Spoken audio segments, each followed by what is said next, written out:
magnitude of that deed goes beyond comprehension, eliminating an entire race. That's why we must never forget.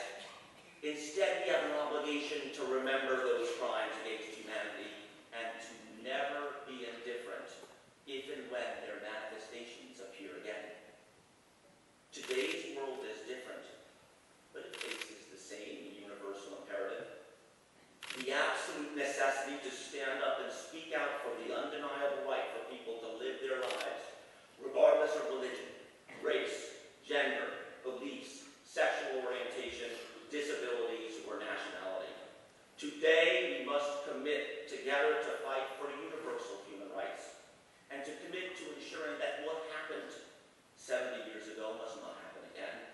And this imperative is even more timely and essential following the horrific incidents in Paris just a couple weeks ago.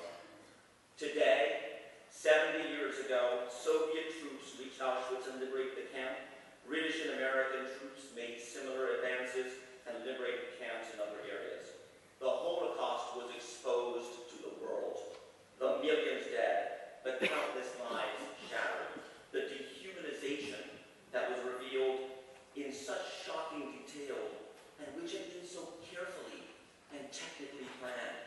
It showed us all what an oppressive regime, without respect for fundamental values of humanity, is capable of. It was systematic.